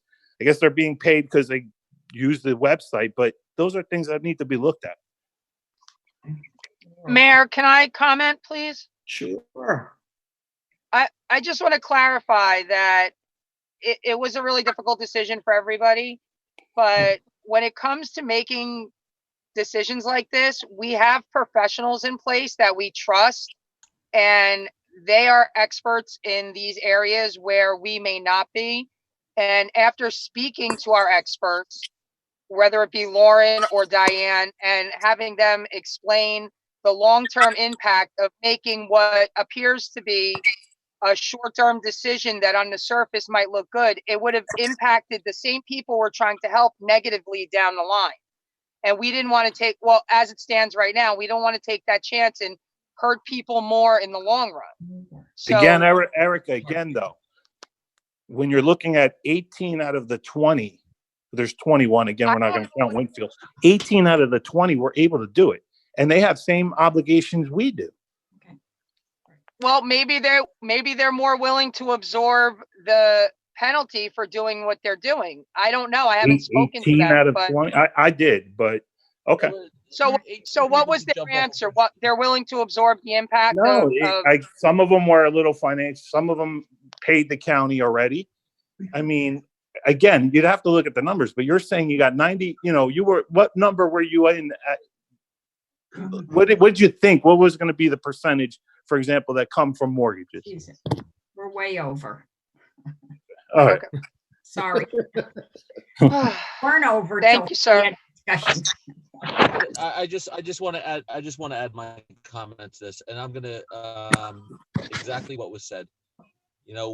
Between Lauren, Diane, John,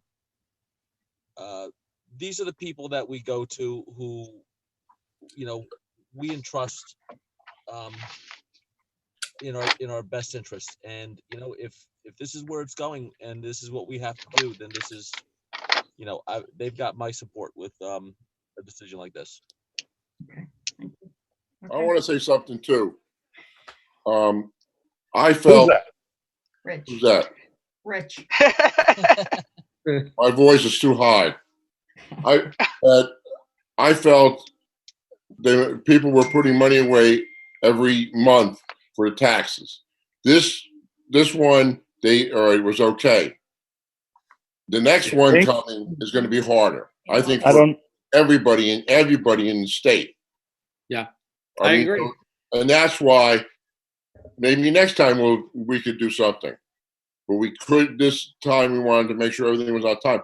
Maybe if we're late, we'll be forgiven by the county, by whatever other ones we have to do. And that was my opinion about that.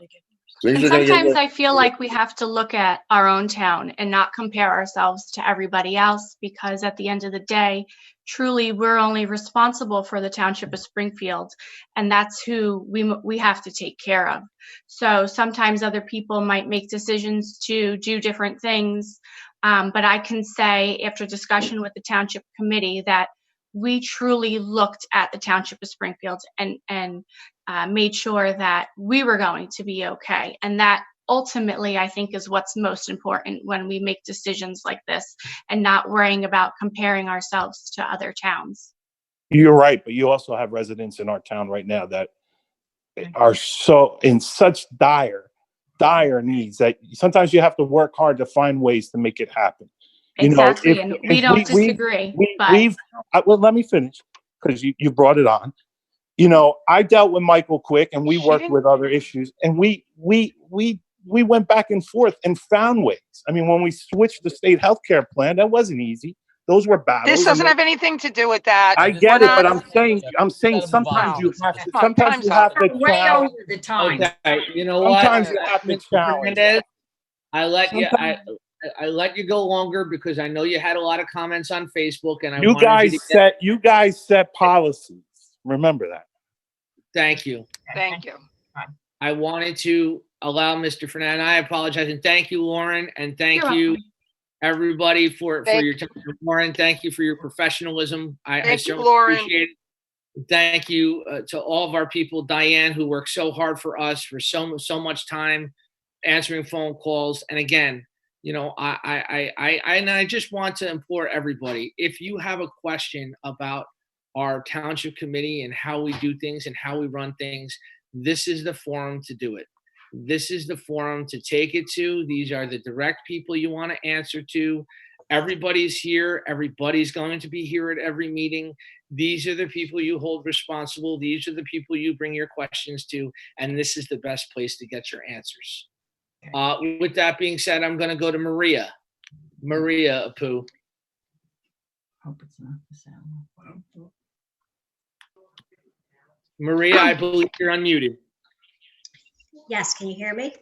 Yes, we can.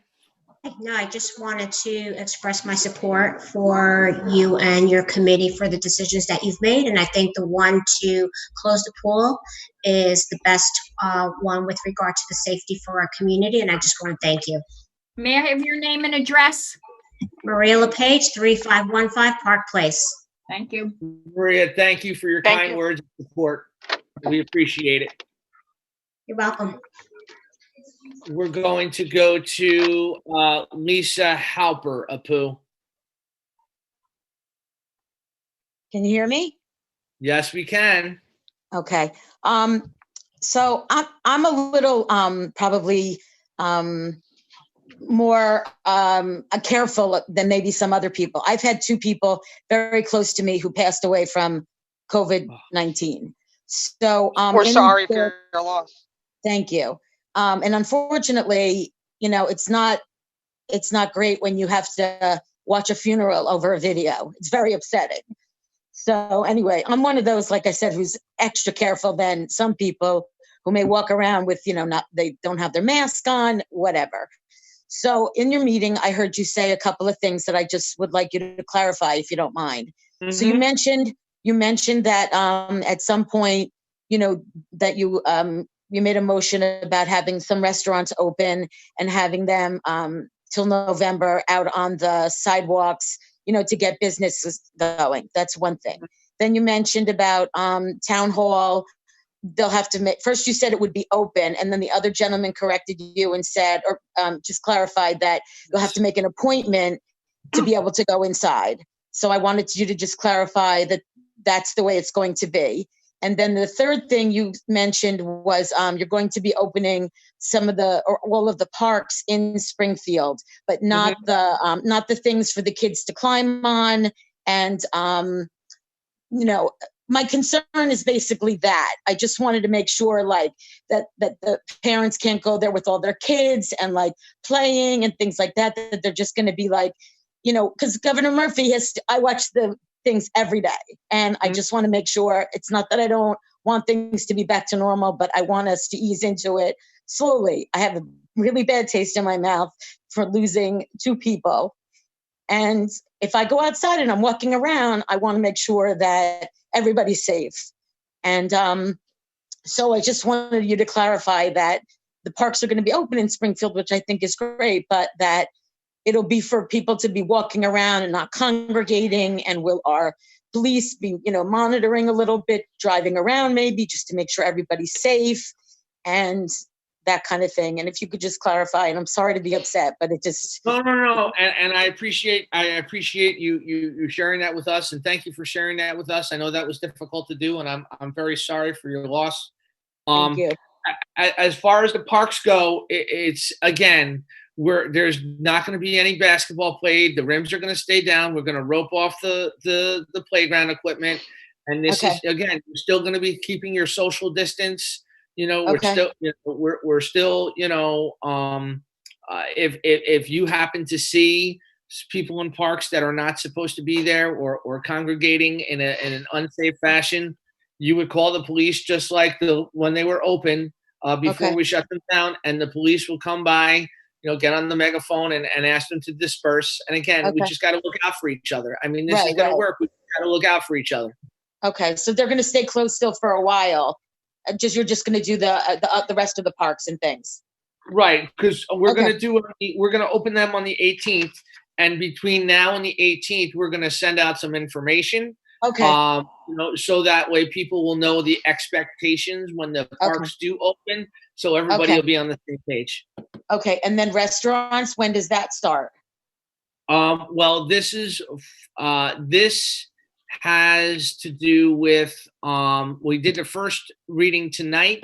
The second reading would be at our next meeting. Now, and Mr. Excuse me, Mayor, the second meeting, the next reading is June 9th. The second June 9th. 9th. Okay, so June 9th, we'll have that second reading, and before we'll have a lot more information about that process and procedure as well, and how that's going to roll out. Okay. I just wanted to know what to expect. That's all. Okay. Thank you. Well, thank you so much for clarifying that, Mayor. I appreciate it. No, thank you. My best to you. Okay. Thank you. Be well. You too. Miss Jones, please. Apu. Did they pass the resolution yet for that? No, the ordinance.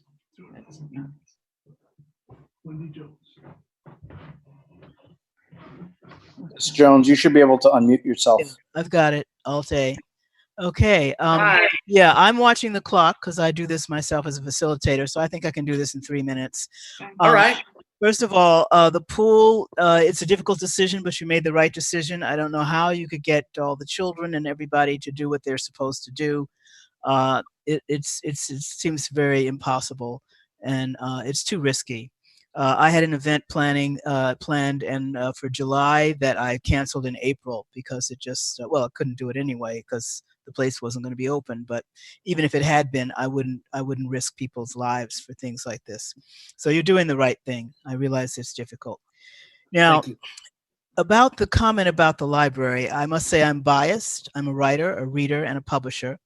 And the 8 employees, I have been in contact with at least 2 of them, and they have been putting up information, ways for us to get books and movies and things. And in fact, on Monday, we started up the book club again, and we'll be meeting every week online and trying to get new people. So anything said against the library, I mean, they are hardworking people, and they are the heart. I feel that the library and the recreation center are the heart of the town. So I hope they're appreciated. And the last thing is about Ordinance 2020-11. Now, I must say, when I first read it, I said, what? They didn't ban? This is about the pipelines, about the land use. They didn't ban it. They're talking about, stay 100 feet away from this and 1,000, and I'm thinking about, benzene and toluene do not respect boundaries of 100 feet from here and 1,500 feet from there. But I went over it with an activist that I know through Food and Water Watch, and he said, this is the best you can do in terms of protecting yourself against, a suit or going to court, because the corporations have decided that they're people and they can't be discriminated against. So you put these restrictions in, and they can't possibly do it. It's not possible. And he said it was based on the Parsippany ordinance, and that it was a good one. So I appreciate your work, and on behalf of the 89 people who signed a petition, the 5 members of our group, the Food and Water Watch people, and the activists, a whole lot of people have been working on this since 2015. All right, this is 2020. That's 5 years. So whoever said it is true. I don't know who said it, or I'd give them credit. Democracy is a marathon. It's not a sprint. All right. So you did a very good job, and I know the second reading is the 26th. So I'm looking forward to that. But I want to thank you for that. And, well, thank you. And you are right. The library does a wonderful job. I've been working quite closely with them this year. I've been to every meeting that they have, and they're doing well. They're going through some things right now. And if you have any questions for the library or the library operations, they're the best people to go to, because they run their library, and they would be the ones to answer the questions about their policies and procedures. Mrs. Rappaport, please. Barbara Rappaport, 50 Country Club Lane. And my question is, I was wondering, I'm a little confused, will the library and Chisholm be open anytime soon? Will they be open this summer for programs? Well, as far as the library goes, I know just because I attend the meetings that the library is closed right now to the public. I don't know offhand when their next meeting is, but they can certainly answer that question for you at their next meeting. But it's closed to the public right now. As far as the programs, as far as this summer, this resolution included, the summer programs for recreation. I know we concentrate a lot on pool, but we're also talking about those programs as well. Oh, okay. Thank you. Just that I'm just getting tired of playing Mahjong against 3 computers. I'm sorry to hear that. And I'm losing. I wish I knew how to play. I'm losing. Okay. All right. Blame the technology. Thank you. Yeah, thank you. Next, we have Mr. Horowitz.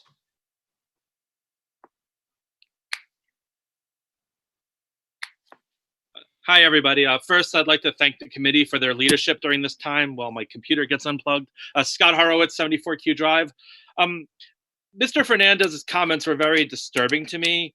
First of all, while he was speaking, he's changed his numbers twice, so I don't know how accurate what he was saying is, as well as the suggestion to sacrifice people's welfare by laying off some of our library staff so others could is just unacceptable. I feel that keeping staff on board by the Township Committee and the entire Springfield staff is very important. We don't want to sacrifice anyone's livelihood for another. I'd also like to mention, I do know the tax assessor does take credit cards. I think it's a 3% fee. If that's lower than the late fee, it is something we could recommend to residents as well, so they could, maybe save some money and then try to do a balance transfer or something. There are other ways available. And that's pretty much it. But I just want to make sure that let you guys know how wonderful a job you're doing. The pool is a hard decision, but people's safety is the most important thing, and you guys are taking that into care. That's all. Okay, Thank Mr. you. Horowitz, thank you very much. Okay, now we have Samantha DeJohn. Can you hear me? Yes, I can hear you. Okay. My name is Samantha DeJohn, and my address is 30 High Point Drive. Tonight, I would like to discuss additional ways in which Springfield can honor the senior 2020 graduates. So we've recently heard from high school administration about what's being planned for graduation, and it was shared with us that in lieu of a traditional graduation commencement ceremony, this year's ceremony is going to be virtual, and we appreciate all of the efforts that are being put into this virtual graduation. And in addition to this, many of my peers are hoping that we would be able to commemorate this milestone together as a town. For many of us, we've lived in Springfield our entire lives, and it's not only a graduation from school, but also from our town and our childhoods. All that we've worked for comes down to this moment, and not being able to throw our caps in the air with wide smiles and proper goodbyes is really heartbreaking. We want to ensure that this opportunity is not completely stripped away. And while we definitely understand that there are safety concerns, we feel that the town can help us to honor the 2020 graduates in a socially distant, safe, outside the box, and unforgettable way. We've been discussing some ideas together about an end of June celebration. And one that seems promising to us that we've talked about a bit is a walking procession. If possible, we're hoping that a street can be closed off for about an hour in the day, and the parents can line up socially distanced along the sidewalks on both sides of the street while waiting for the procession. The students will line up safely, about 6 feet apart in their cap and gowns, with the help and organization, hopefully, of the police department and volunteers. And this will be in the beginning of the street, and they will then begin their procession down the street. Parents will clap, music will be played, horns can be blown. It'll be a very good celebration. At the end of the walk down the street, an announcement will be made for us to toss our caps. We will then do so, and just like what the Air Force Academy did, we'll put on our masks to collect our caps to ensure that we're safe and we're not spreading germs. Another location for this idea that we were discussing could be the Springfield pool or any other large parking lot. We feel as if there are so many additional ways to commemorate this event, and we don't want to leave anything undiscussed. We do understand that there are some regulations in place that will need to be considered, but we also want to plan for the possibility that some of these might be lifted in a month. We know that this is a lot of work, and we're willing to help out in as many ways as possible. We have also seen that many towns have recently announced that a car procession is going to be done. So if regulations are still strict by this time at the end of June, we're hoping that in the least that this will be possible with the cars. Beyond simply being disappointed by the effects of this virus, the loss of this event will have a major impact on our psychological and emotional well-beings, and how we proceed from here can make all the difference in our futures. We just are asking for your help and the help of the town in bringing one of our ideas to life. That's it. Thank you. No, first of all, thank you. I think what you said was absolutely outstanding. I think you did a great job. I think your parents should be very, very proud of you. Can I ask you what you're doing after graduation? I'm going to North Carolina, to Appalachian State. So it's going to be kind of like my last time in this town, which is also why I feel like this is so important, because we're moving as a family. Did you pick your major yet? Yeah, I'm going to be majoring in psychology. Good for you. Good for you. That is great. Thank you. You know, I know I got your email, and again, I shared with you my thoughts on that. And I have two kids who are going to a new school in Springfield this year. They're both going to a new school next year, and my oldest one is in 8th grade. So I get a little glimpse of what you're going through. Not obviously as it's not as momentous as your situation seems to be, but I wanted to let you know that I shared your letter. What you shared with me, I shared with the rest of the committee and the police chief. And it just so happened the day that you wrote me your email, the superintendent of schools called me, and we started a dialogue. And I have to apologize to my entire township committee because I didn't mention this to them yet, so they're finding out for the first time. But surprise, the superintendent and I have been in communication about planning some things that we both can do to celebrate the graduating class. Now, I know that you said, you know, there are some things we need to be aware of. I mean, we still have stay-at-home orders. There's still a lockdown, no gathering situation. I mean, obviously, people aren't even going to funerals and essentials travel. But if there's some way that we can get around that and try to put something together that's safe, I'm certainly on board with it. But again, I want to be in touch with Mr. Davino, and I want to be in touch with our police chief to see if there is something that we can do to help you celebrate. I know Mr. Davino has some big plans for the senior class. I don't know if he shared them shared them with you yet, so I don't want to spoil the surprise if he didn't. But I think that he had shared some ideas with me that I thought were pretty cool, and I know that him and I are going to be discussing in the upcoming days and weeks to see if we could both help you celebrate in a way that you deserve. Thank you so much. No, thank you. I just want to take a. Go ahead. I'm sorry, Mayor. It's so hard on Zoom. First of all, for me to keep quiet this long is difficult, but on Zoom it's even harder.